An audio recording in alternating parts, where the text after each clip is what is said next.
Most fighters only think about two moments in a fight: when it's time to attack and when it's time to defend. The danger is, what if they both think it's time to attack? I call this the yellow light zone. It's just like a traffic light. If the light is green, everyone knows what to do, they go. If it's red, everyone knows what to do, they stop.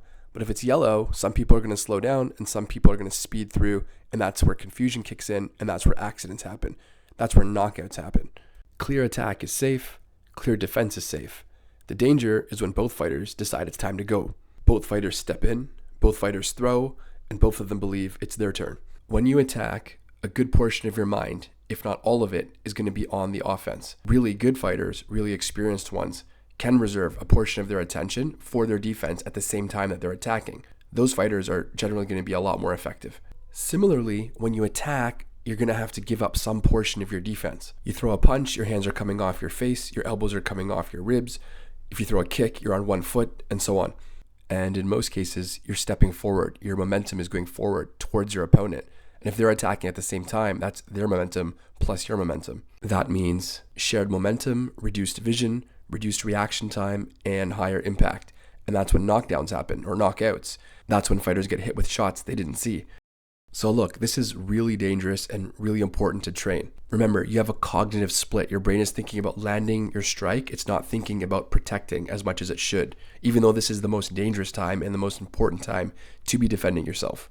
Your offense is stealing the attention from your defense in this moment. Secondly, you have structural exposure. When you punch, you kick, you knee, you slide in, you're removing shields. Your elbows will flare out, your chin may lift, your hands are leaving your face, and so on. And then again, it's your momentum moving forward, your opponent's momentum moving towards you. You're not just getting hit, you're running into their strike. It's force meeting force. That's when the same punch that would barely move you if you were out of range can actually drop you in the middle of this exchange. So this is a huge training mistake. Most fighters, most coaches, they just don't train this zone. They train nice looking pad work, offense on pads, offense on the heavy bag. They do defense drills in isolation, and then they have these rehearsed drills and clean kind of sparring rhythms. But that's just not the way fighting is. Fighting is messy. There's a lot of yellow light zone happening all the time. And most knockouts, I would argue, happen in the yellow light zone. It's when both fighters are striking at the exact same time. That's the danger zone. So you can train politely all you like. You can make it look pretty and look clean for the camera, but that's not going to help you in a real fight.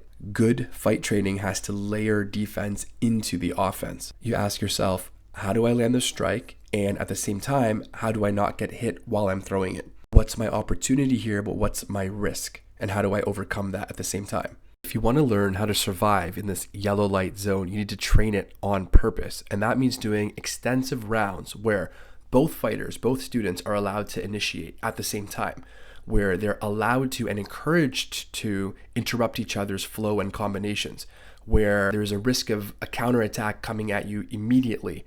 And when that type of training where there's clean turns back and forth, when that is removed, you know, that kind of pad work where you're just hitting really hard and throwing nice looking combinations, well, that's useful too. It's important. You have to be able to hit hard, have endurance, and keep your blade sharp. But that can't be all you do.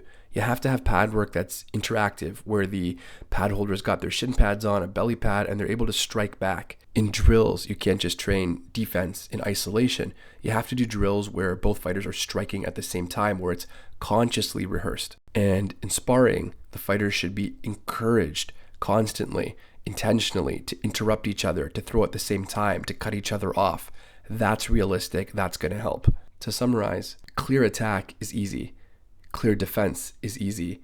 The real fight lives in between, the yellow light zone. The fighters who do well are the ones who can protect themselves at the same time that they're striking. Whether you're a coach or a fighter, build this into your training. It's going to change your game. Guaranteed. If you like this video, give us a thumbs up, leave a comment below, and subscribe to the channel. Thanks for watching, and we'll see you in the next one.